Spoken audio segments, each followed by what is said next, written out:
Welcome everyone to our one of our panels. I think this is our fifth or sixth panel so far we've run, and this one is Living History: Integrating Real-World Events into Your Vaesen Campaign. I'm Thomas Bailey, the one of the kind of co-producers then of VaesenCon, and I'm glad to be here then with several of our panelists to kind of talk about how it is that we can incorporate actual kind of historical events into our games. I'll let the panelists kind of introduce themselves. And so first off then, Ahimsa, if you'll say something about yourself. Hi, everybody. I am Ahimsa, and this is a historical game, so it's kind of hard not to have some history involved. But my go-to setting is usually Silk Road, 19th century Silk Road, kind of Samarkand, and a lot of the history there. You had Genghis Khan, you had Alexander the Great, you had Tamerlane. So I try and incorporate a lot of that stuff in there. So that's usually where I run a lot of my games. Although, of course, the Mythic North is always, it's always fun too. Okay, well, great. Next up, our next guest, CJ. Yeah, my name is Christian, better known as CJ. As a Dane, I prefer to run the game in as close to historical setting as possible, regarding to some racial and gender basic, so not to offend anybody, but as close to history as possible. I have a big interest for the Scandinavian culture, so Vaesen is the obvious choice of system for me. Okay, excellent. And then also Lucas. Hi, I'm Lucas. I have a blog also, Veritas Tabletop, where I talk about using history to build like world building for role-playing games. Um, in with this system, I have mostly been focusing on sort of Appalachia region of the United States. And then also, yeah, as Ahimsa said, just the classic Mythic North is also always fun to go back to. Okay, all right, excellent. So it was Lucas. And then last but certainly not least, John. Hey, I'm John Hedge. Everyone calls me Hedge, and I am a Scot living in the mythic north of Sweden. About 3 years ago, I fell in love with a Swedish woman and ended up coming up and traveling around here at the same time I was reading. She's there, reading Vaesen, and just fell absolutely in love with the place and the setting and the fairy tales and the culture. So I run games in the mythic north, and I also have a real love of fairy tales for the British Isles, and specifically Scotland, where I'm from. So the two major campaigns I've run so far have been Mythic North and the British Isles. Okay, well, excellent, excellent. And yeah, I'll just kind of throw out there as well. Besides the Mythic North that I think all of us at least have some dalliance with, in some sense. Also, I do run occasionally. I've kind of set up a little society of my own down in New Orleans, and so it's kind of based in during the time of the American Civil War.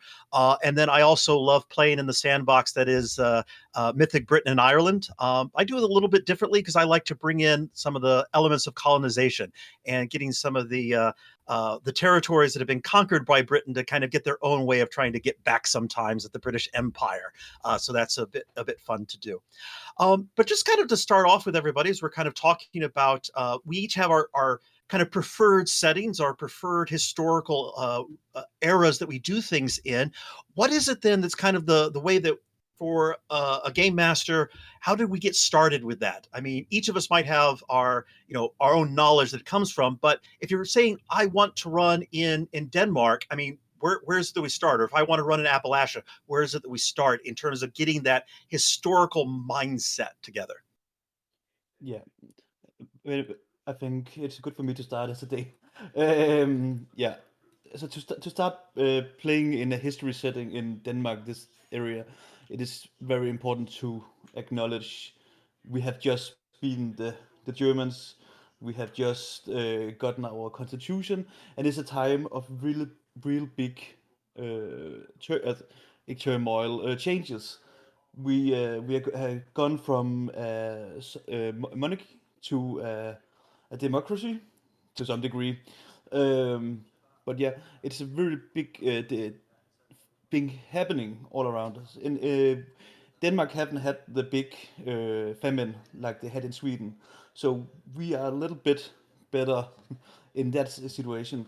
But we still have a very big difference between the nobility and the workers. Yeah, just to echo what CJ said, I think one of the things that first attracted me to the Mythic North was the way that it talked about this as a moment of change. And I think that's really one of the unifying themes that all of us just sharing or said it, like the Civil War, right, is a moment in American history that is a really pivotal turning point. And I think that kind of cultural change is really essential when you're picking your thing. Is you find the moment of major historical change and you look into what the tensions are at that historical moment. To sort of build on that point, I think one of the things that you can do with Vaesen is you can actually personify intangible concepts. So often, when you are talking about history, we're talking about trade-offs people made and difficult choices, and every single thing has two sides at least that can be discussed. And when you can physically personify something that's maybe a little bit abstract, so for instance, if you pollute the river, suddenly you have creatures coming out of the river complaining about it. You have a way to help talk about what's going on in those places and confront those problems in a way that in the real world you don't get to, but for storytelling is really effective. Ideally, you want to do kind of what Hedge, if I may. You want to travel around the area, and you can take notes, and you can visit the castles, and you know bring your little notebook, and obviously that's the best way to do it. But not everyone can travel everywhere, so I think it's more a matter of kind of tuning your brain, right? So if you're writing an adventure or preparing an adventure, it's just like all the information you take in, you're like always applying it to like, how can that be part of my game? How can that be part of my game? And you watch a historical show, you watch this, you watch that, and take a little bit here, take a little bit there, and if you just get your brain to that right frequency, I think that's just it's gonna take care of itself from there.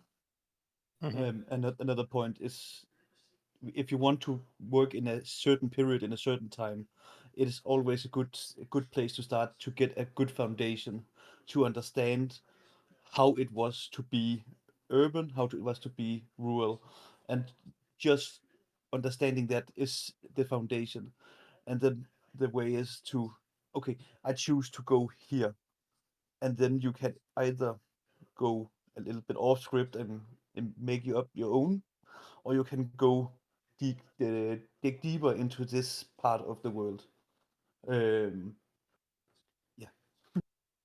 And Yeah, because there are, oh, go ahead.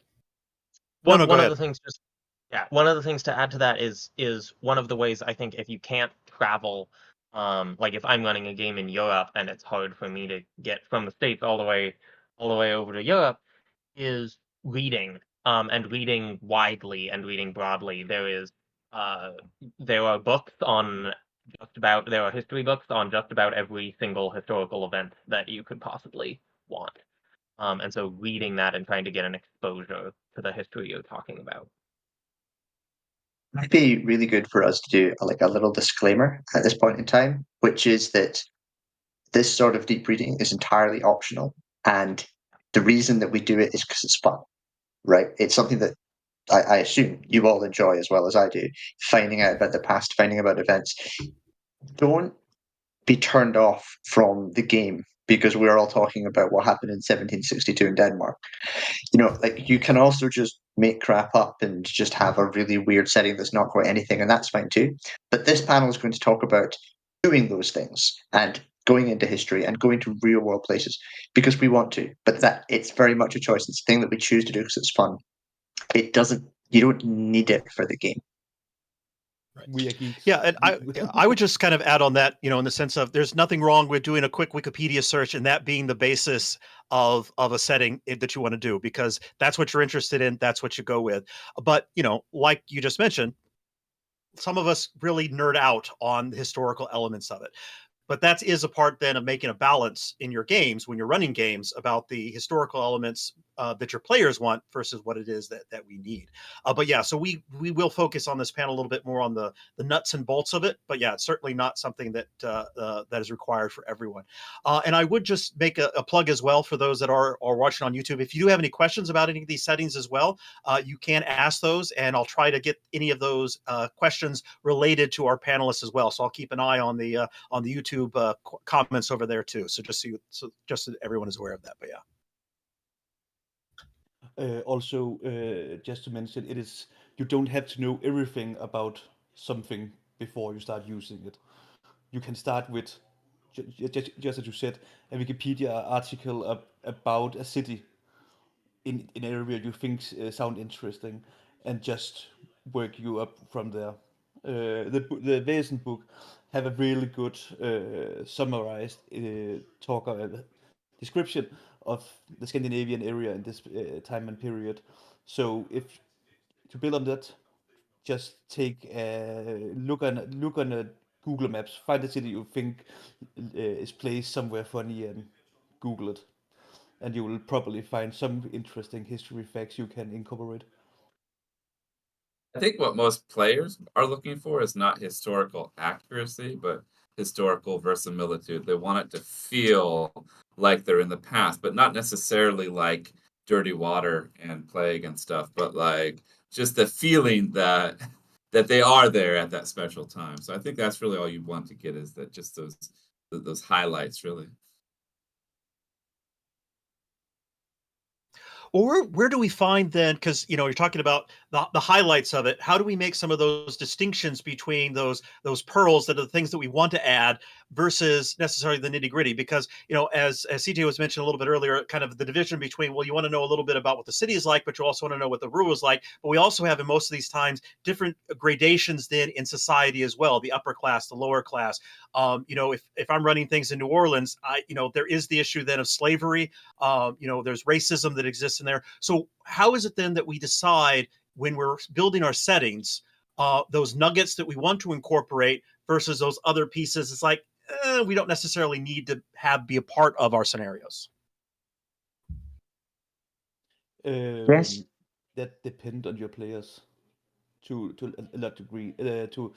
If the players is really down to dark, gritty, have no mind about any precarious subject, you can, by your own conscience, throw it at them. But if the more you know your players already there, you know what they will think is funny and what they think is interesting. Um, and as a history geek, I have a lot of ideas I think is funny, but also have the self-conscious enough to know it won't be funny to play just because I can. Oh, that's fun. You'll find that you'll read a lot and you won't use a lot of it. But I remember I ended up going down a really dark, deep rabbit hole on Wikipedia on the Scottish train network in Edinburgh in the 1800s, because it's a fascinating story and it's incredibly complicated. It involves this place called Leith and them getting electrified trams before the rest of this place and having to switch trams. And I got really into it. I thought it was fascinating. I spent hours researching this, and I never really used it. But having that flavor and having that knowledge of what the place was like, and it gives you an appreciation for the places. So you can go to the place and you can be like, oh, this is the Pilric model where that thing happened that I was reading about. And that's really enjoyable. And then when you sit down at the table, it gives you confidence to play in that era and space. So you can make snap decisions and guess at stuff, and it doesn't really matter because unless your players are incredible pedants, they're not going to pull you up on these things. And if they do, you change it. I run games at the Miskatonic Playhouse, and some of the guys over there really, really know their 1920s history, like to a slightly absurd extent. And occasionally, well, actually, technically, the way phones worked in this era, and I'm like, I'm learning. Yeah. And I think that's really key, is you don't need to share everything that you've learned. always. Like, it gives you an ability to, if someone asks a question, you can answer it. But your focus should be on, or your focus can still be on those fundamentals of storytelling.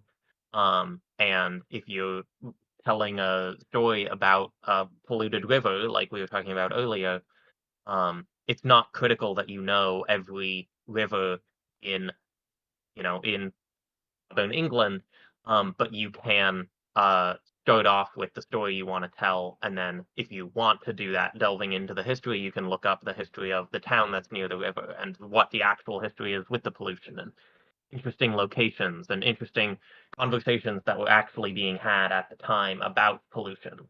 But that can all be background. Like, that can all be stuff that doesn't necessarily get brought to the table unless your players have questions about thing.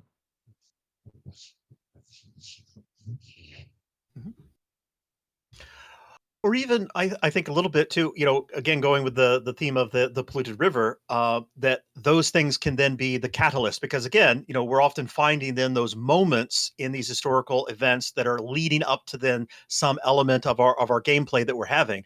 And so that because this river is being polluted, that it could then be the catalyst for the Vaesen doing whatever it is doing to get the attention, and I don't know, could we then use some of that other knowledge that we've discovered, even that little bit of minutia stuff, as part of the clues then for building up our scenarios? Sure, totally. Um, I think it's interesting if I can nudge my players to read a little bit about history beside our games, because if I can hint something, they don't know it. If they're I hope my players are interested enough in my games that they think, what was it he actually meant, and just make a harmless Google search and say and then learn something. That will make me happy. And use not just a situation as persons in your stories, because like the Danish author H. Andersen, he's quite famous. Um, he could certainly be a Sunday child without even knowing it, and most people know who he is, and will find some satisfaction in, oh, I know him, and interacting with a person so they already have some kind of relation to. I can maybe, And sorry. no, I was just sure I answered the questions. As some kind drift off. I was wondering if I could maybe try and pin these abstract ideas to something that I physically do when I'm preparing for a Vaesen game. So I find an event that I find interesting, and so the one that's coming to mind is the building of the Forth Bridge in Edinburgh. It happened about 200 years ago. At the time, it was the largest railway bridge ever built, and it's got a fascinating story. The first engineer wanted to build a giant floating raft that would take the trains across, but it ended up an absolute complete failure. He ended up losing loads of money, becoming an absolute disgrace. And then they brought this grown up in to build a really amazing bridge. And it was this really weird Scottish story that happened in about the right time frame for me to run. And so I had loads of knowledge about this local place called Queensferry where they built this bridge. And I knew what was going on. I knew a few of the players. I went to Wikipedia. I took some notes of the various people involved. And then I went, okay, they're doing stuff to a big open bit of water. Well, brook horse in Scottish culture, that's called a kelpie. All right, I've got a kelpie there. And I didn't need to do an awful lot more prep. I had an event that I knew fairly well, so I could improv in it. I had a Vaesen creature, which made perfect sense to be there.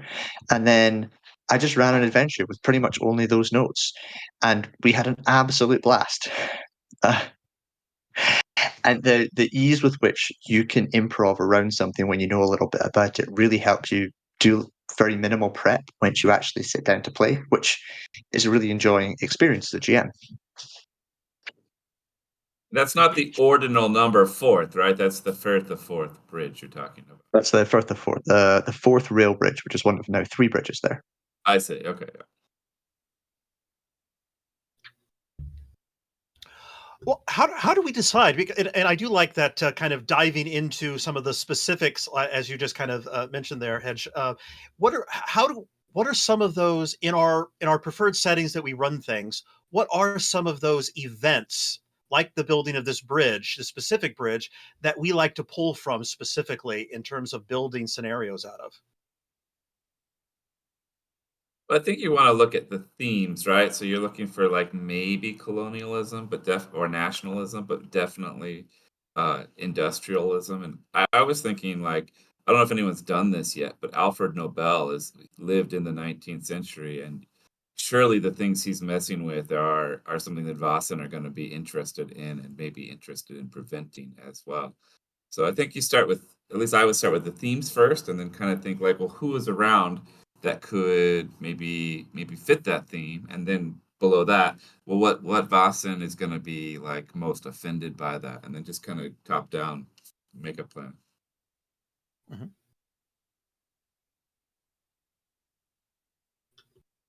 Any others have some kind of specific events or historical people or? One thing I always find is interesting is the Danish-Prussian War in 1864, 46, no, 64, yeah, where the Danish was beaten a lot by the Germans because it is a very big turmoil that happened in the southern part of Denmark, which would have made a lot of Vaesen move or angry in any way. It could be trolls in the forest where the Prussian soldiers were. It could be Nisser in the farms. It would have made some kind of Vaesen mad, and yeah. The other thing to add to that, like in I think that's Bismarck, right? I think the other thing is maybe you could do like the Hellboy approach, right? Which is like one of these sides is trying to get the Vasen on their team to win the war. Or you could do the Tolkien approach, which is like you have disturbed that which should not be disturbed. I think kind of mixing it up might be nice as well. Like if one side, if Bismarck is trying to like get a Kraken on his team, then there's a good motivation there to be like, I don't think he should have a Kraken on his team. Let's try and stop him. Both sides could have different Vaesen. The water creatures have joined the Danes, but most of the land Vaesen have joined the Germans. There Sorry, you go. sorry. There you go. Yeah, yeah. Perhaps a secret war where the Vaesen of the Prussian is have been following their masters or their humans, and are now fighting for the territory in the southern part of Denmark. Yeah, that Yeah, I starts think off that would with a also be mystery of. Oh, sorry. no. I think that would also be cool if engaging not just land and sea, but uh the nationalist, like the nationalism of breaking away from traditional German domination and focusing on like, are there more Scandinavian Vasen versus more Germanic Vasen that are different, and which, like, how those are siding with their various peoples. Again, tying that back into what are the themes of the campaign that you want to be running, and then creatures that uh, picking both creatures and plot points, and historical moments that that relate themselves to those themes. Yeah, and circle back to all those interesting people who lived in this period. When I was reading up on making something about strong women something I planned, I found out the first Danish woman suffragette thingy lived. I, I think it's 1855 or something. She was doing her thing, and it was quite interesting. She wasn't that successful. That's another thing, but it is a free fantasy, so you can expand on what people was doing. And I have a big interest for H.E. Anderson because he was such a freak character.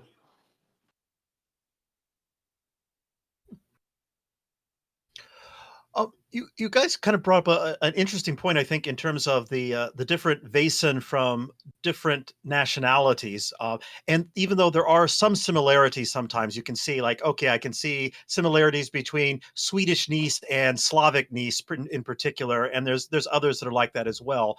How is it? How is it then that we can spend time looking at or discovering more about some of the folkloric elements of these different historical periods as well? Because Germany has a different folkloric tradition than Sweden does, which is a different one than the French, and different than the Russians. And where is it? How is it that we can kind of find those and maybe incorporate those elements into our games? So I think what I would start with is the great joy of what you just said is that makes it really easy to make mistakes, and mistakes are fine because folklore works like that. Folklore isn't very set in stone. You'll find similar stories that have been passed around, and each version's a little bit different. Um, so my Kelpie is the water horse, the brook horse is Becca Hest, is everyone has their own version, different style, which means you don't have to worry too much. If you make a fairy creature that's a little bit different from everyone else's, that's fine. That's part of fairy tales. That's the idea. But when it comes to sources, again, it's really different. If you want to find out English fairy tales and Irish fairy tales, it's very easy. If you want to go down Scottish fairy tales, it's actually really hard to get really good information. So Vaesen is actually, the book comes from Nordiska Väsen, which is a book that was published here in Sweden. There's a whole bunch of them that explore. So we've got the that, and so there's a few books that you can actually buy in Swedish, which was telling the story of Swedish fairy tales, because people want to publish and write about them. And you can go to those places and find those stories, and they're everywhere. Yeah. I think it's. No, you just go.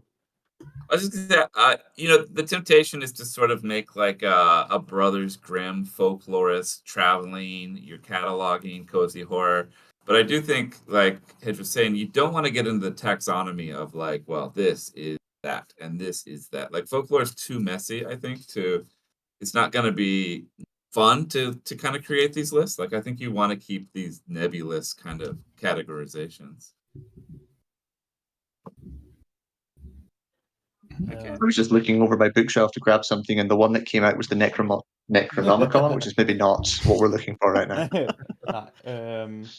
Another thing is when you start just as I said in the beginning, when you make a foundation, you can look at the book. The book is a very fine foundation for this area of Scandinavia, but with time, if you have the interest to go beyond the book and the official material, you will slowly gather information and clues to other how different kind of Wesen there is really is. Like the difference, there's a little bit different between the Swedish and the Danish Nisse. It is very, very, very small, but it's hidden in the word for Nisse in Danish and Swedish. Um, and in that's something that's language understanding and cultural understanding, but you don't have to expect you can expect to know it all from the beginning or through books. It is through learning and understanding the culture as whole. I'm guessing that you could probably feed this Danish Nisse alcohols. Øl, beer.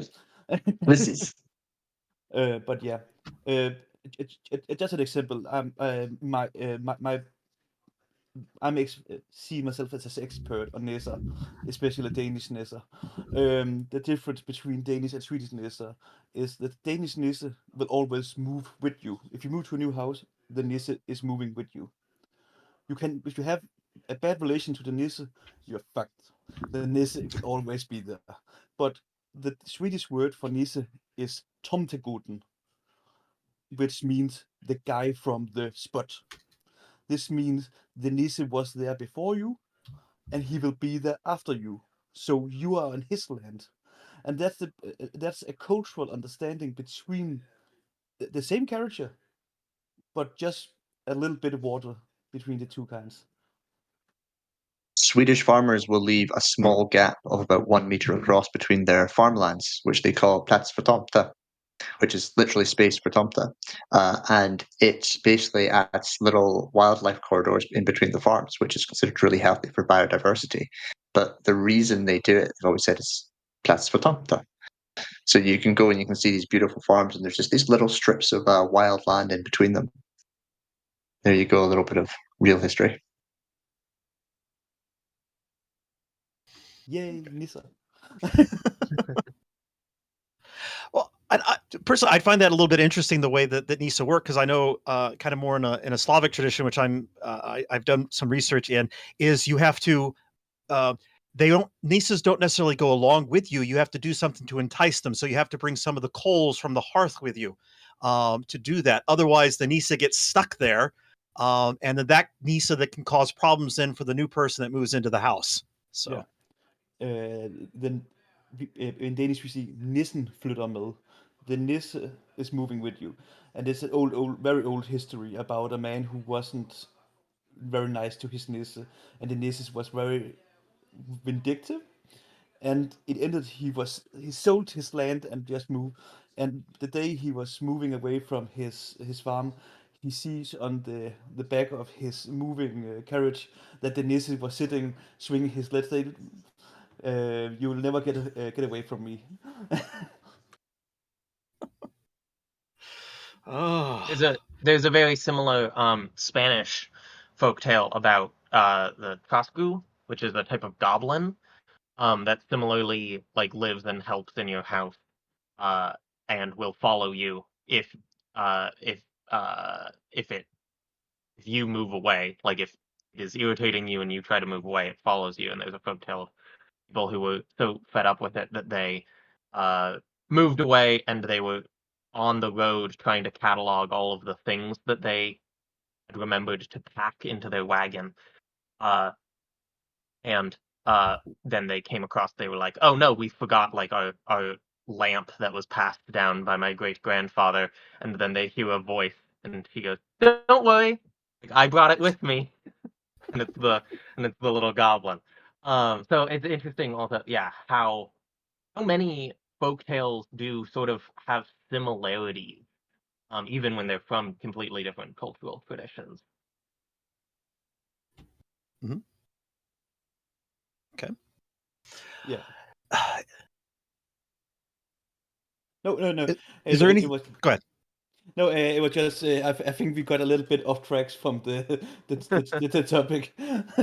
Yeah. No, mer tomte. Well, I mean, yeah, in one sense, I mean, we are talking the kind of the historical, real world. Well, what real world? But I mean, the Vaesen themselves, the folklores themselves, are part of the historical elements that help to make up then the societies that we're kind of bringing in, and so and it's good to kind of have those pieces of it as well. And for the people who lived that area, Vaesen was real. It was very important, and that's one of the main points for me in Vaesen is to remember Vaesen in the real world, not in the Vaesen world, was real.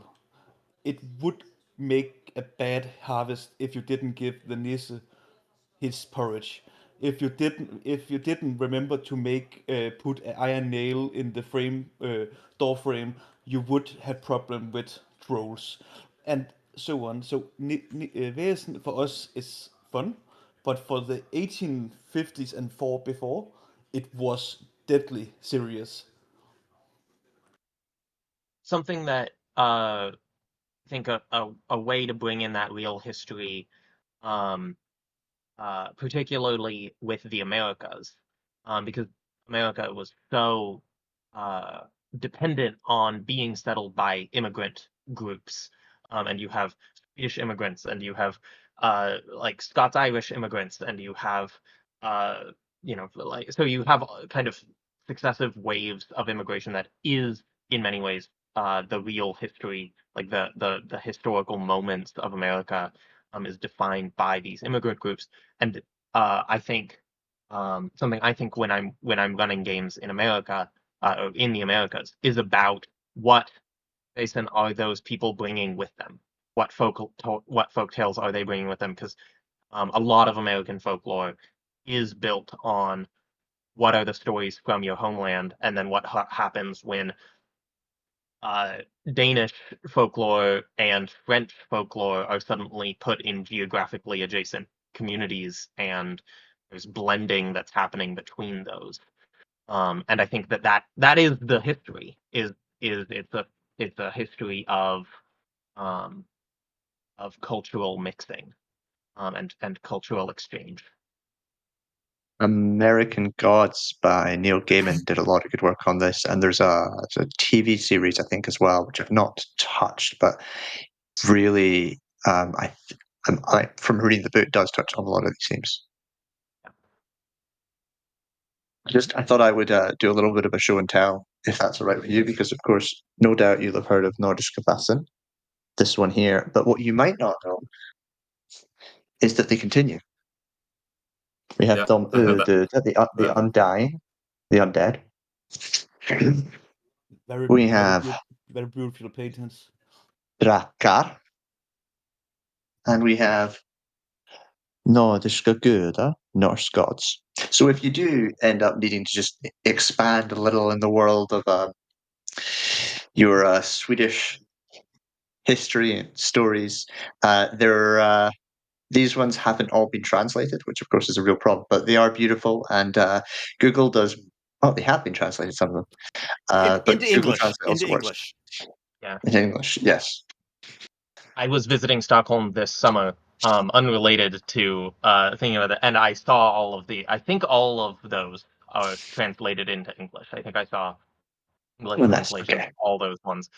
They're not widely available in the States, but there are English translations out there. There's I been actually rumors picked for mine up when I years was in that- Italy. So Yeah. There have been rumors for years that one of the next Vaesen books is going to be the undead. I don't know if that's true or not, but that's something people have been speculating about. It's really fun because I'm kind of getting to the point. I've been living here a while now, and I've just been studying the language a while, so I can read Swedish. But then you get to like fantasy Swedish, and it's a whole other of difficulty. So I'm having a lot of fun. okay. We did have one question in the chat. I'd like to kind of throw it out to you, since we have talked a little bit about the quote unquote not real, whatever that means, and then also we talked a little bit about historical figures. But someone just asked, what about fictive famous people like Sherlock Holmes in the Cthulhu Gaslight book for Call of Cthulhu? You actually meet Sherlock Holmes. I could see that happening for the Society in Britain. What do we do? Because we do have these famous people from historical times that are not necessarily people that actually lived. Is that something that we could incorporate into our games as well, and how might that work? Yeah, I think you have to worry about. Oh, go ahead. I was just gonna say, I think you have to worry about the gravity of the fictional person. Like Sherlock Holmes is it's gonna become a story about Sherlock Holmes, but maybe Irene Adler could be, like I wouldn't want the preeminent character, but maybe a tertiary character could be a lot of fun. But if you take somebody like Captain Nemo or Sherlock Holmes, I feel like now you're the side character in their story would be, I think, the risk that you'd have there. It is possible, but you have to make them sidekicks. They have to be. It could be that Sherlock is comes. I'm quite busy right now. Could you take care of this? Something like that with his snobby, condescending way. I have quite a lot on my plate. I know you have some drift for this kind of nonsense. Please take care of this, and then he just like the Danish author. You can tie him in without tying him up. You can tie him up if you want. That's fine too. I think Sherlock would like it. Middle King shame here. But yeah, What I was gonna say is I think a lot of those figures that are major literary figures are folklore in their own way, are folklore in their own right. Like thinking about the role of like Dracula, which is a character from a novel, and the way that Dracula has kind of entered a collective mythological role.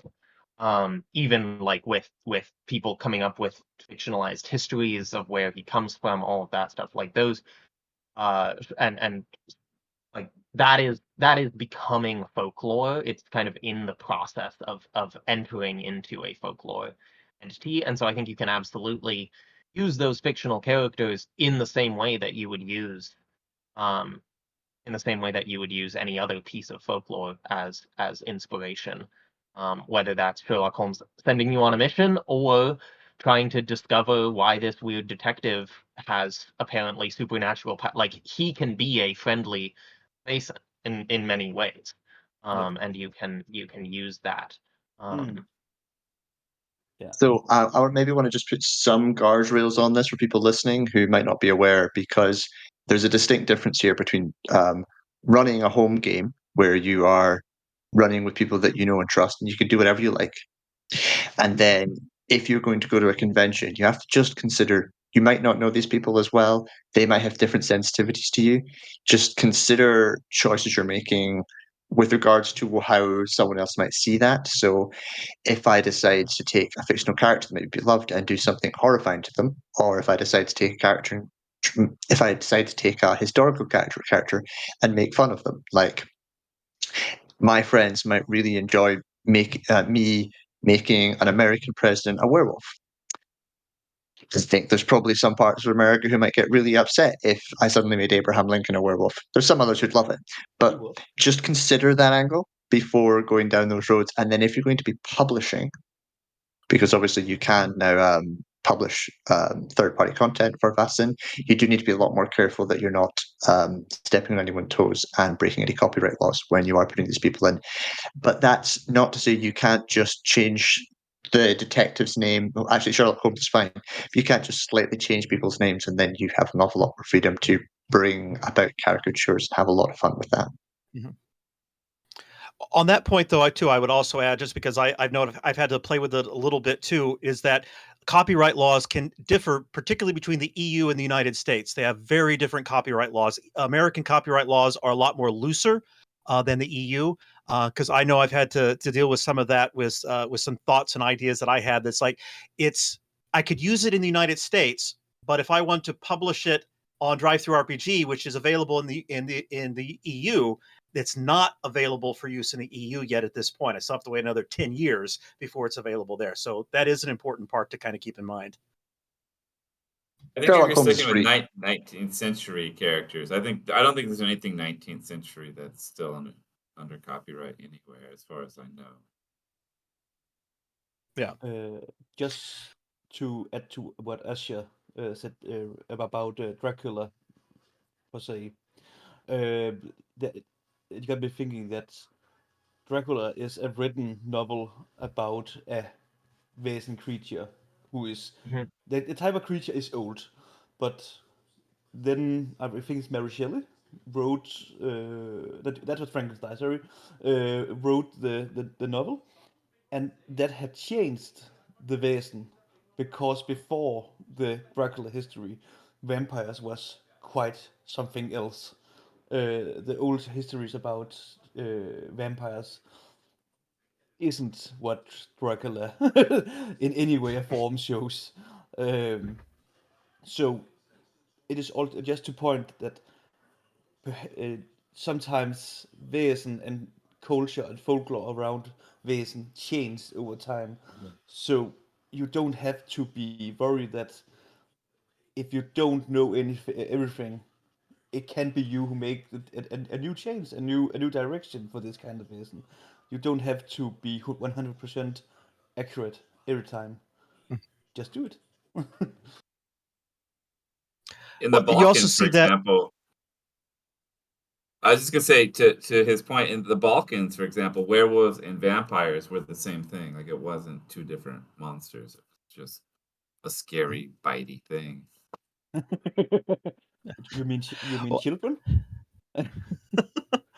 Well, And I was just going to add, even more modern, the Disneyfied version. If you read Brothers Grimm's fairy tales about things, and you see the Disney version of it, those are completely different from one another. The Little Mermaid, per se. It's very Yeah. fucked up ending. Yeah. All right. Kind of getting things a little kind of back to some of the historical settings and things like that. What are some of the resources? We've already talked a little bit about Wikipedia. So Wikipedia is a easily available resource, and we've talked a little bit about these books as well. But what are some of the other resources that you can think of that would be readily available to a lot of people to kind of be able to start getting into some more of the historical pieces that they want to find out about? Me. Just Talk to CJ. Yeah. yeah.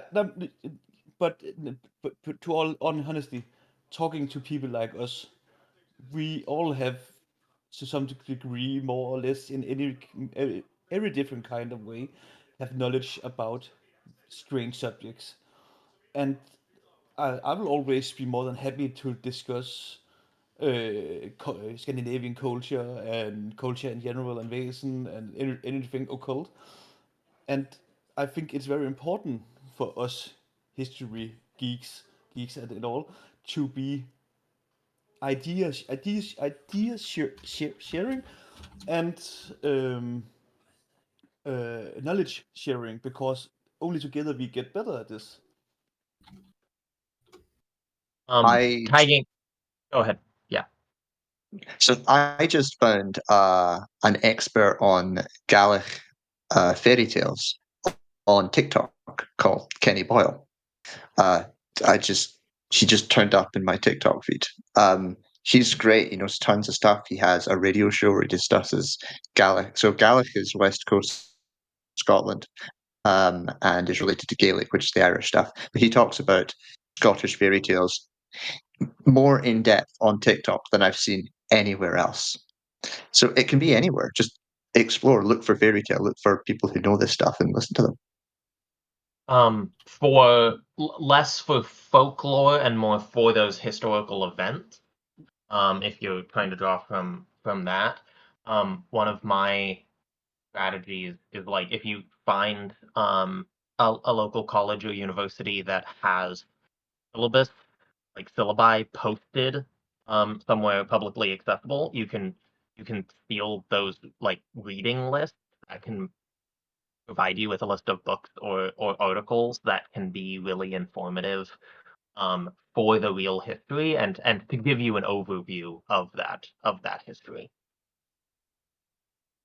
Yeah, I just finished writing a book on sort of like winter folklore creatures, the sort of Krampuses and Frauperktas and these kind of creatures. And there is a lot in academia. You can go to academia.net if you have JSTOR, access to that. Like academics love talking about folklore. So that's another place you can look. If it's in a different language, you do have to get creative and like have a friend from Turkey or something or France or you could of course use Google Translate. So I like changed my VPN to France and did some Google searching for like PFL and then like kind of Google Translate to get an idea. That's just touching the surface, but you really can, like Hedge said, there's these nerd rabbit holes, and this is a rabbit hole with no bottom. Like you can fall down that thing forever. There's just a point where you have to be like, well, that's 10,000 PDFs I have now. I guess I'll read them now instead of just downloading them all. Oh, document goblin. So Y'all. if I can circle back to one of the things that I was talking about at the start, visiting places, holidays. If you the joy there is that it provides you with not a reason or an excuse, but like something that drives your desire to go to places. It just adds that extra little hook. So when I go to the national park or when I go to events, I stop and I read the signs that tell me a little bit about that place. And it makes me more interested in the places. I want to go to them. I want to find out about them. I went to this music festival called Urkult, which is in the middle of nowhere in Sweden. And my partner loved it because it had amazing Swedish folk music, and I loved it because I was in this ancient place where there had been it had been a meeting point for Viking tribes thousands of years ago, and there were Stone Age carvings on some of the rocks that had been uncovered by recent dam workings. And this place just has history for thousands of years. So I became utterly obsessed with it. And I made the climax of the campaign I was running happen in this little town in the middle of nowhere when Urkult happened, and suddenly people were coming from all over the place, and it started out as human, but then all of the Vaesen came, and the giants sat down to be entertained, and it was this huge, amazing thing. And I was inspired. I went somewhere and I loved it. And using that idea of that drives you to visit places, which is fulfilling and rewarding and lovely, but also using those experiences to then craft your own stories as well.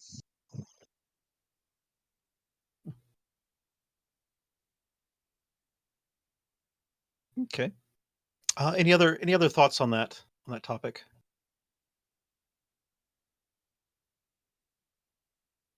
Well, let me, Local histories and local libraries, also like local history museums, places that aren't just like the big museum of a town, but going into a smaller local history museum, and or talking to like local librarians or local historical societies is also a really great resource. Yeah, the niche museums are great. I remember when I lived out in Kansas City, near Kansas City. There was a Mormon museum there, which gives a very interesting detail, and it's from their perspective as well. So that's kind of good to get a different look at it, necessarily from what you might look at different ways. But it was just kind of fascinating to see how they understood their own little history, which is, I don't know if I'd ever write a story that necessarily deals with the Mormons moving from New York to Ohio to Illinois, then out to Utah. But you've got those little pieces there that could then be used at some other point with something else too. So.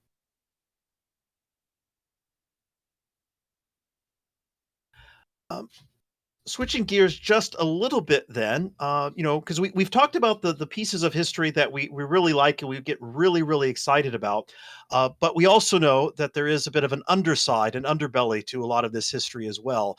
I know, we think about I know from my own American culture, the way that First Nation peoples were treated is kind of a dark period of American history, as well as the way that African Americans or Africans were brought to our country as well. I know, as we know, in Sweden, there's the issue with the Sami people and all those sorts of things.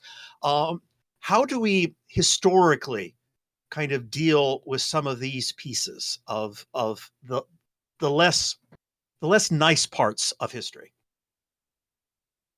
Yeah. As said earlier, it is still a role-playing game. You still have to make your players want to come back next week. So a good start is to make some good rules about yellow flags, red flags. Make an tell them these. What do you think about these kind of topics? Do you mind this kind of? You don't have to. You don't have to be precise what you're going to do, but you can. What about harm to children, harm to animals, gore? There's a lot of good questions, and by these questions, you will be able to work around and get to the target you want to get across the board. Yeah, I think generally, if you start researching a topic, you find out quite quickly if the people involved are sensitive to the issue or not. You're not going to get much pushback if you start messing around with British folklore. No one's going to get particularly offended. That's good. And generally, you find those who do the imperialism in history, they don't tend to take too much offense when you mess around with their history. Those who have had imperialism thrust upon them, those who have had colonization thrust upon them, completely legitimately tend to be a lot more sensitive about their history.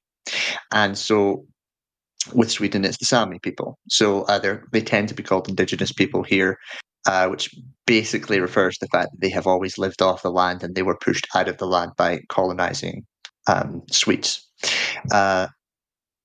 And yeah, you do want to be sensitive. You don't want to rush into smashing all over their culture in the way that you would over the rest of Swedish culture. And if you start researching into it, you'll quickly find out that's true. That doesn't mean you can't incorporate it. That doesn't mean you can't go and learn about it and study it. I find the Sami really fascinating because I live up here. But you just have to think before you act. And so there's different levels to which you can do this. So if you're going to be publishing, find someone from that culture, find your sensitivity readers, find your professionals. If you're just going to be having fun with your friends, you probably don't need to be too worried about these sort of things, but just don't be an ass, really. There's a very famous case in Call of Cthulhu, which a creature that was repeatedly used in Call of Cthulhu is actually something that's quite sacred to a lot of First Nation people. And so some people still use the word, but they have asked for us to stop using the word. And it is basically a type of Yeti. And so stop. Just don't. I mean, don't be an ass. It sounds so simple, and yet some people really struggle with this. I just want to point out. Oh, go on. I think with that also is thinking about what the circle of harm that you could be doing is, right? Publishing is putting something out there, and then you up having control over it. And so it's extra important to have those professionals, those sensitivity leaders, all of that. If you're playing with a group of your friends, and you know how something is going to come across to your group of friends, you're able to, if you misspeak, you're able to have a conversation about that. You can safely explore topics that might not be ideal for publication, because you're more able to control the way that the narrative goes, and you're more able to explore those things sensitively. I just want to point out to Hedge, I did hear your Malvolio paraphrase. That was quite nice. It did not go unappreciated. With some have greatness thrust upon them. A little Shakespeare. It's nice. It's nice. But it does make me think about the old saying, like, winners write history, losers write poetry. And are we here to write history, or are we here to write poetry? And maybe it's a bit of both, right? Maybe we could do a bit of both. But it's a tough line, because on one hand, you shouldn't be locked into the culture you were born in. Like, you can only tell stories. Like, that's not what folklore is. That's not what culture is, right? Culture doesn't live in a box. But yeah, just listen to people and be as respectful as you can. Like, I was a little nervous when I published the Silk Road supplement, but I had an Uzbek read it. I had the guy who works on the Central Asia Lonely Planet read it, and somebody who's writing her PhD on the Simurgh. You probably know the Simurghs, like the Persian eternal phoenix bird. And I felt a lot better after that. It's like, I mean, not to say it's bulletproof, but I feel like I've done my best that I can do. And at that point, if someone still complained, I would listen for sure. But you just want to make sure that you are listening and paying attention. And if you do that, then then you can mix some of that poetry and some of that history together. Mhm.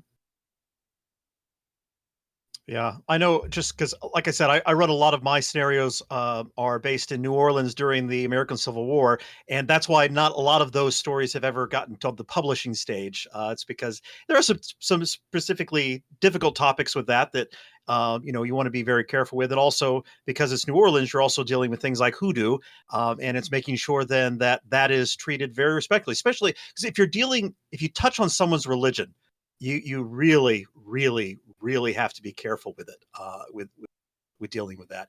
Now, I do know some people make a distinction between hoodoo versus voodoo, and so voodoo is more of the playful one that you can play around with. But even still, there's elements that they cross over, and so you still have to be very cognizant of that and very careful about what you do with that. I want to encourage in those home games to be very sensitive, of course, but also to not be afraid of running a home game, right? That is in Louisiana and is grappling with slavery and is grappling with those topics. I think that those stories are still like just because you don't want to publish those stories, right? You don't want to let those stories get away and get done poorly. It is uh, it is still good to have those stories happen, and there's interesting ways to explore the themes of those topics, and to do that safely and sensitively. Um, but not.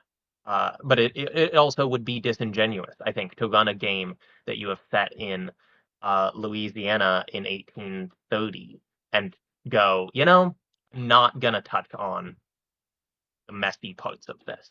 And I think it's important that you acknowledge it. Like, part of being sensitive is talking about these sensitive issues.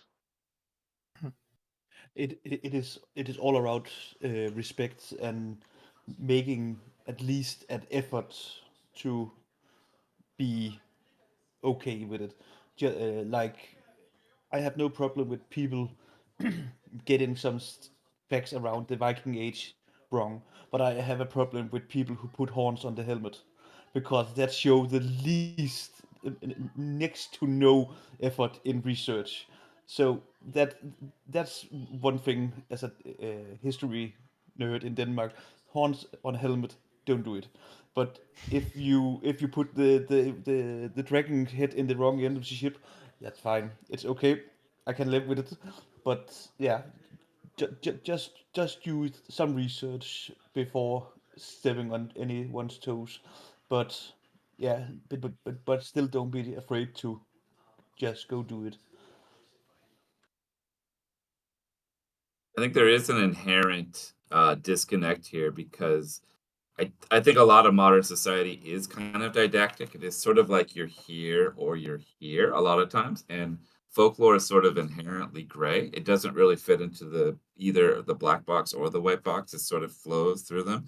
So that's just something I think we all have to be aware of is like if you want to tell the story of like a Confederate soldier, there's gonna be some people that instantly, some people won't read John Carter of Mars now because they're like, oh, it's the bad guys. I don't want to read a book about the bad guys.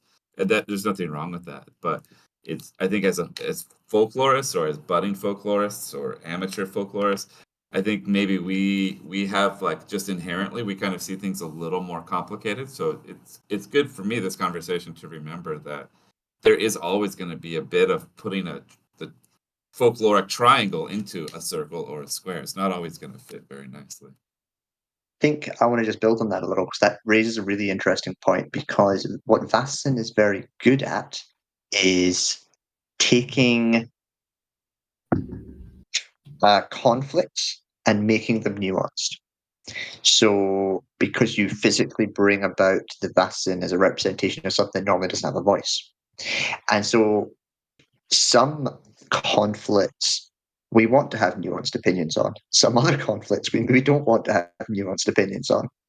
And again, I think there's a big difference depending on if you are running with your friends, running for strangers on the internet, or publishing, the degree of care you need to take when crafting those things. But it is still, it's don't be afraid to deal with hard topics, but realize the harder the topic, the harder the care you have to take when building it.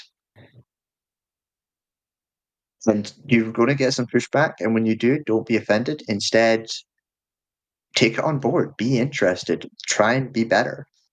Like if someone has worked up the nerve to challenge you because they don't like what you wrote, they probably, one, know lots about the issue, and two, are a little bit scared. So try and receive that feedback well. And as David has said in previous panels this week, feel free to ignore it if you don't like it, but listen.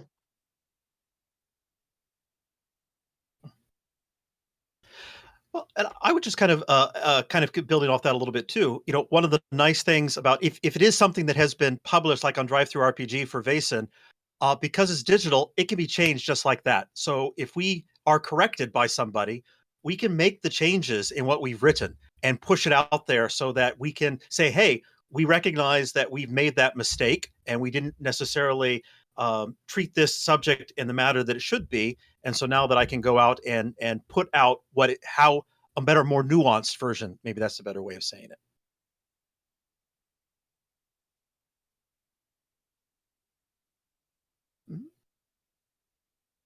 Okay. Well, in terms of hopefully we can move to a little bit lighter of a topic, because we've got some of the talked about some of these darker periods, and we've even talked about because Vaesen often deals with these inflection points, these kind of liminal spaces type of thing where things are changing. What about some of the more humorous parts of history, or more the fun parts of history? I don't remember off the top of my head exactly when, like, the World's Fairs and those sorts of things happened as well. But how is it that we can maybe incorporate some of those elements too, some of the lighter moments of history?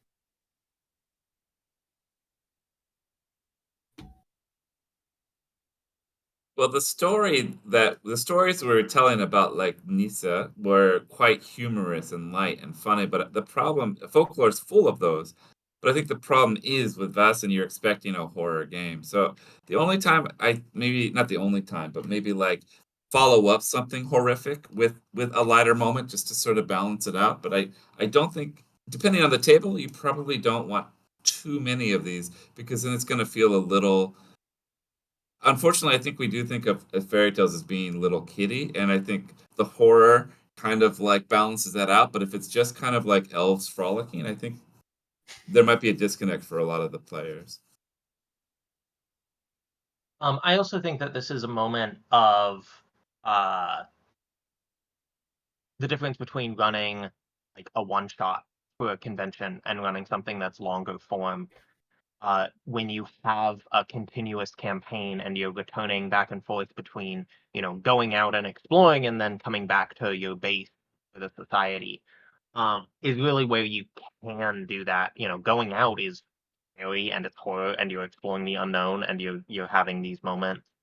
But there's absolutely no reason that your time with the society back in whatever Uppsala, whatever, wherever your game is set, that those moments cannot be lighter and more fun and more lighthearted, while still meaningfully engaging with themes around industrialization. Right, your base can be in Chicago before the World's Fair, or London before the World's Fair, and as you go out and have these experiences, then you come back and you see, the good sides of technological progress that are being showcased in these moments. I think that would be a really interesting way to actually structure your game.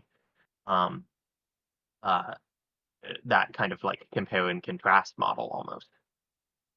If I can build on Lucas's point there, the way I like to do that is with idiot toffs. And you are in prime idiot toff, the prime idiot toff age.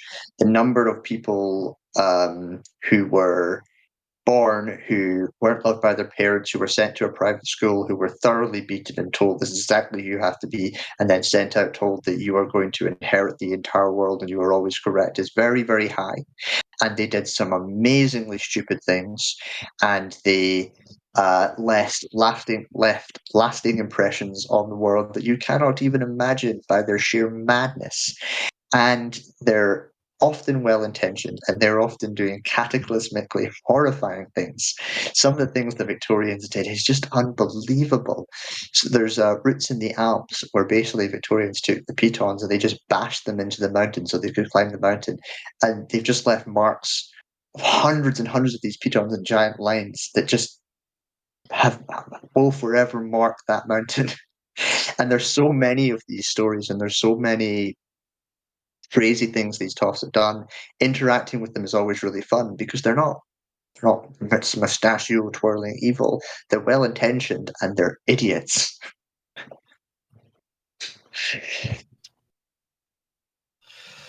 Oh yeah, that just it just reminded me of the all of the when I lived in Rome and we had to deal with all of the tourists that came in and did all the stupid things. So I'm just having flashbacks to all of that. But if it's you must find something fun. It could be like Charles Darwin was around this time, and it could be fun with an NPC who is like, have you heard about this strange man in England who's talking about we are getting from the monkeys, but next week we are from the parrots or anything like. Um, in my games, I usually use my NPCs to set up the tone. I have a very stereotypical characters. It is if they are clever, they are very clever. If they're stupid, they are very stupid. So I would to lighten the tone, I would put in some funny NPCs to lighten up the mood. Something like have they say there's ghost in the inn. What do you think? And the next thing you see is his wallet is flying away. Something like that.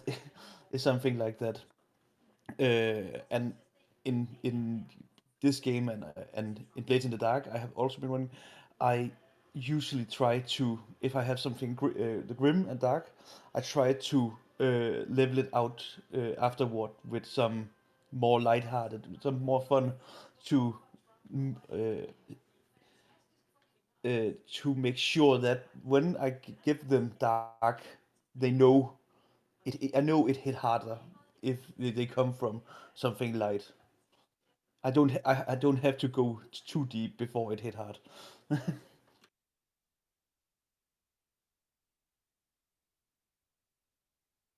Yeah, it's kind of the ebb and flow that we sometimes get with games, because if it's just horror after horror after horror after horror, it can be too much for some people, and so you got to dial it back a little bit so that the next punch of the horror really gets kind of heightened in the midst of it. Yeah, that makes sense. Yeah. Okay. Excuse me. Um, Let me kind of ask this question, and maybe I don't know. Maybe this one should have been closer to the beginnings of everything. But as we kind of were introducing ourselves, we each talked about kind of more of our favorite kind of settings that we have, and the places we like to set our campaigns at. I don't know. Is there like a elevator pitch you might be able to give to people to say, "Hey, this is what's just really really cool and interesting about this particular setting, and this is something that you might want to look into." Do we have those kind of elevator pitch type things? I can go. Yeah. Let me sell you all on Gaslight Edinburgh.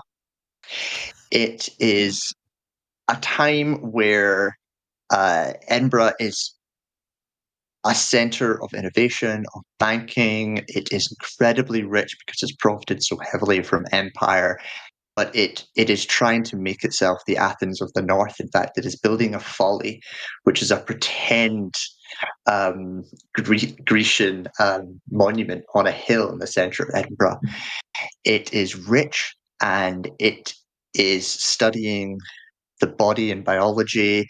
It is pumping out so many inventors and so many amazing people that are going to completely change the world. But it is also a city built on itself. It is a city built on layers, and poverty is strong here. You have grave robbers, people who would dig up corpses, who would then take them to and sell them to physicians at the university, so that the cadavers could be cut up. You have mist-soaked streets of Edinburgh where the night comes and suddenly you can't see through the streets. You have these beautiful monuments. You have a fight between Catholics and Protestants dominating every aspect of society. You have a country still adjusting to the fact that it is entirely Scottish, but also part of Empire and part of Britain, multiple identities overlapping. You have a history of the Highland clearances over Scotland, where poor people were just moved to the side as if their land meant nothing. You have so much rich, deep history, all of which is really easy to find out about, and Scots love to talk about. And you have folklore that combines English folklore, Irish folklore, Scandinavian folklore, all slamming together, because actually Scotland's this weird mix of all of them. I've really loved running a campaign there, and I would encourage anyone to look at Scotland as a potential next campaign. Do you have anything available? Do you have anything people can look at or buy? I really should write up more VaesenCon. I'm still writing up 500 Cthulhu scenarios, but maybe.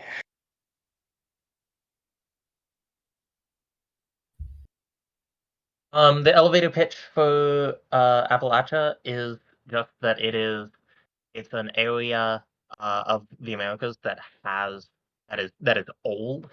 It is some of the oldest mountains in the country and even in the world. It has this feeling when you're out there that like even today, like what we were talking about going and visiting, is that it is an old place and you can feel the kind of the richness of the land. Um, and because of that, it has this incredible mixture of folkloric traditions. It has um, stories from all of these different waves of immigration from immigration that have been layered on top of each other and created really unique creatures and really unique stories. And then it's an area that that has always from its first settlement by Europeans to the present day, it has been a very poor region. It has been a mining region, and as a result, it has a lot of small towns with a very intense kind of local pride that industrialization, and particularly even more modern industrialization, has really impacted. And so it absolutely connects to those themes of the game, as relates to the Industrial Revolution, and it has an incredibly rich, multicultural sort of folklore. So how do you feel And if about you the podcast Old Gods of Appalachia? Is that something that you'd recommend people listen to, or is it a little bit too over the top? um, so I've tried listening to it. Um, I personally, it's not my style of podcast. Like it's a bit too Cthulhu-esque, in terms of a lot of its creatures. It's a bit too uh they're running like 12 different narratives all at the same time. And so as someone who was not coming to this podcast when it was first coming out, when I think it might be a little more manageable, it's kind of overwhelming for me. I know a lot of people absolutely love it, and a lot of Appalachians I know really like it. And so I'm willing to give it the benefit of the doubt as a go ahead and recommend it. Stylistically, it's not really my personal jam. So I have not. What I do recommend is actually an old Savage Worlds supplement. Called let me grab it off my bookshelf.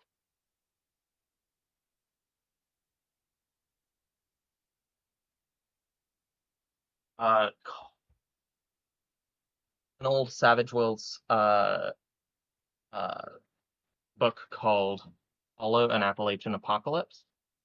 And it absolutely, while I have not run anything with Savage Worlds, I saw this and I flipped through it, and I really like the way that it does some reinterpretation of Appalachia and of those themes of industrialization. It really meaningfully engages with that. So I think that's a really great resource for someone who might be interested in that concept. You're just going to have to, if you want to run it in Vaesen, you're obviously going to have to strip out just about every mechanical thing from the book. But from a getting inspiration thing, I think that's a really great resource from another system.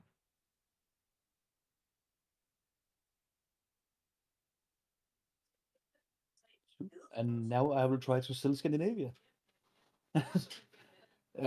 Yeah, it is not that much of sell. It is the core of Vaesen. It is in the book. It is described. So it is not much more I can give. For me, this period in the Danish history was big changes. It was urban going, rural going urban. It was very interesting persons in the Danish history this time. The art in Denmark was flourishing around this time because of nationalism, because we beat the Germans and then lost to the Germans. Um, yeah, a lot of interesting persons. Very big difference between the rural and the urban, with Copenhagen so far in front of the rest of Denmark. Rest of the Denmark didn't even know what they were missing. Um, I myself prefer not to play in the big cities. I prefer to go to rural parts and seeing how they still lived around 100 years prior to the big cities, just to live out the difference between land and city. Uh, as a Dane, it is the most easy way for me. It is because I have learned all of this in school and all the museums and all the places I have been visiting. And yeah, the Denmark is full of interesting castles and big manors and woods where I am sure there is Nisser and trolls and witches. I have I have met a Nisse and I know some witches. Uh, so yeah, I would suggest playing in the Scandinavian setting. CJ, didn't Denmark build the first theme park? Didn't they build a theme park Uh, around then? we have the oldest still existing theme park and the Okay, okay. oldest still running uh, roller coaster. Well, that's cool. To just hit my setting, it's Samarkand. So you have this city that has been sort of the preeminent city of the world at times, and also been reduced to rubble at times. So it has this like cyclic sort of, it's sort of a living mythical city, right? Like again, it's all of these conquerors from Alexander the Great to Tamerlane to Babur, uh, they all have these associations with that city, and that city really is kind of the center of the Silk Road. And of course, not only did goods travel through the Silk Roads, but ideas as well. And with ideas comes folklore, comes Vasen, or uh, I didn't call them Vasen in that book, but that's what they are. So you have your Simurg, and you have this sort of Turkish guy who likes to tickle people with his long fingers, and that's just so weird. Like that's what I like about folklore. Is it's not horror. It's not like a Clive Barker story. It's kind of weird. Like, oh, there's a leshy. What do you do? Well, you take off your clothes and you put them on inside out. No problem. Like that's just weird. Like that's what I think is kind of interesting. And I don't mean weird in a pejorative sense at all. And I think the sort of the further you get away from your base assumptions about culture, the more interesting it is, because you're almost like a kid again. You're learning like customs, you're learning rituals, and I think that's a really cool thing that this game can kind of impart upon us. Okay. Yeah, they all sound like good places to play games in. Yeah. Let me ask this because kind of keeping an eye on the time a little bit. Is there anything that you wanted to have covered during this panel that has not yet been covered?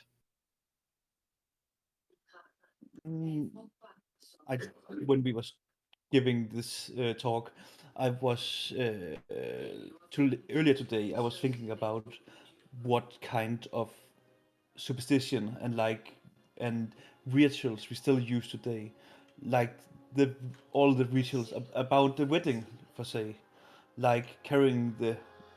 I don't know if it's always all countries who do this, carrying the wife over the doorstep, and I think that's not logical to do. So I went and read about it and found out it is because the uh, footstep in the door is inherently evil, and if you don't carry your wife over it, it is said she will fall into hell. So still today, we are so bound by old rituals, old comments don't even know anymore. But in Wesen world, in the 18th century and before, this was real. People really believed you had to put iron in the crypt or the child would be taken by trolls. It was real, and we still do some of these things. We just don't know it. So, so perhaps you don't even have to look into books to find interesting histories. You could just look at what we do that is strange.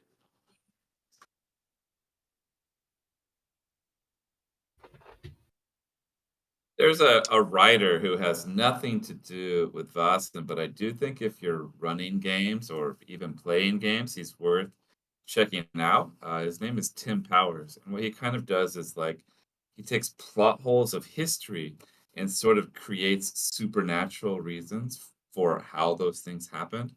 And I think that's a really cool thing we can do is I think that for me at least, sort of the idea is I want to take something, maybe a mystery of history, and then sort of have a plausible folkloric explanation for why did this thing happen, right? Like uh, I know in Denmark there's the what's it, Holger Dansk. It's sort of like the King Arthur, like he's gonna come back to life, right?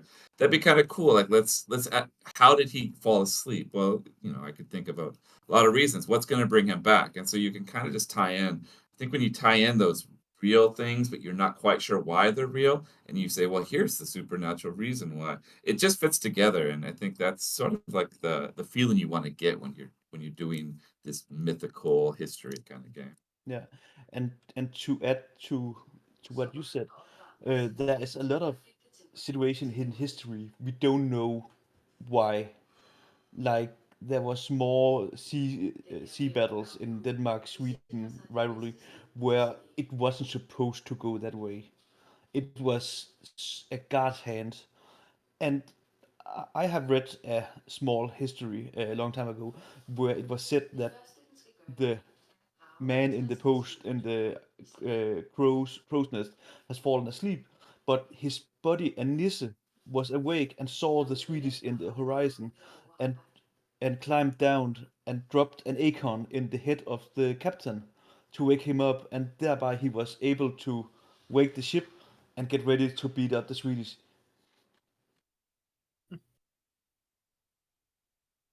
Taking us back to where we talked about earlier about the Vaesen helping one side or the other. Yeah. I was going to talk a little bit about Uppsala because it's a really, really cool place.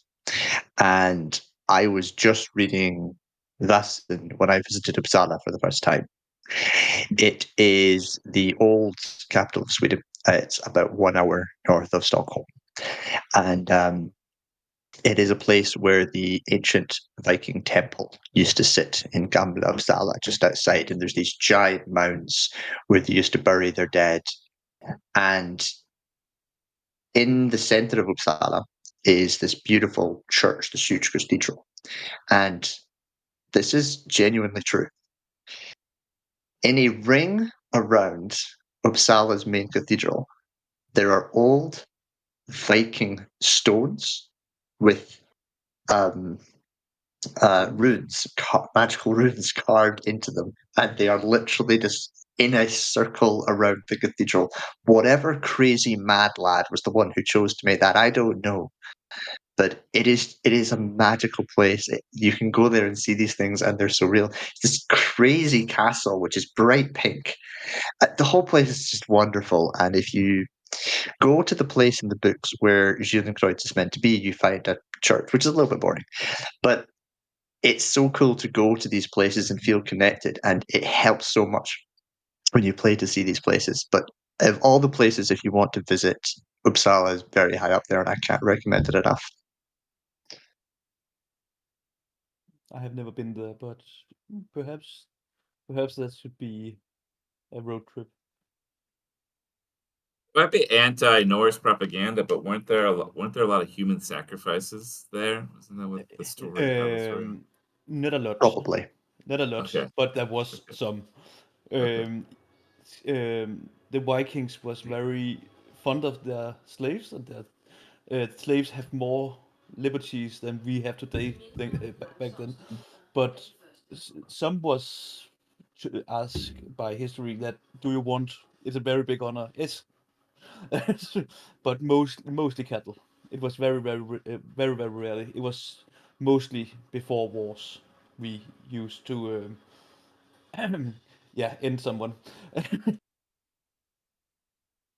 There's great debate as to the location of the temple. There's a couple of potential sites as to where it actually was, but when the Christians ended up arriving, they destroyed it, and it might be where the cathedral is. That's where a lot of the theories are, but it may also be in one or two other places. So the Christians may have built their temple on a place full of human sacrifice. Yes. A place of power. Macht. Yeah, Max. Yeah. All right. Any last thoughts that we might have that we want to get out there before we bring this panel to a close? Well, if there's time, to what CJ was saying about rituals that we do now that we don't really know how old they are, I've been quite interested. Maybe some of you know this already, but as I'm kind of researching sort of the Yule rituals, a lot of the things that we do now, I didn't realize are really old. Like you leave out, at least in North America, we leave out like cookies and milk for Santa Claus, and of course that goes back. And in Italia, you have La Befana, and you leave out sausages for her. But now, of course, I'm not positive about this, but as you kind of follow it back, I think that goes back to the Wild Hunt, and you would leave out like feed for Odin and Odin's steeds on midwinter. And I think some of these rituals that we do are way more pagan than I would have guessed. And like the chimney going down, that has thousands of years of history as well. It's just kind of cool to see like these things that seem so random to Yeah. they're not logical, but they have Yeah. these precedents. Yeah, the word Yule is still the one we use here in Scandinavia. We don't have Christmas because we already had a party, and it was Yule. Christmas was Yeah. something all the Christians was having fun with. So we kept Yule, and the thing about putting out things for something, later it became the Nisse. But if you read the Icelandic sagas, you can read that already in around 900, they had small humans, small people living in their farm who helped them. They was putting out, and those small humans made um, foretellings. They told if there was going to be a good fish year or harvest year, or it was going to be shit. And shit always meant wasn't good for the Nisse or the kobold. So it was always it's going to be a fishy. So yeah, so it is the most thing about Christmas is very pagan, and go back to Scandinavia.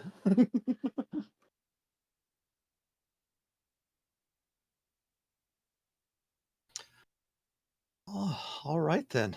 Well, I do want to thank all the panelists for joining me. Thank you to Hedge, to Lucas, CJ, and Ahimsa for this conference on living history integrating real world events in your Vaesen campaigns. It's been quite an enlightening experience. There's been a lot of, I think, some good talk, and for me especially, I've got some research to do on some potential new settings to have to kind of play with. So I appreciate that a lot. So thank you guys. So if you want to just say goodbye in your own ways, we will wrap this all up.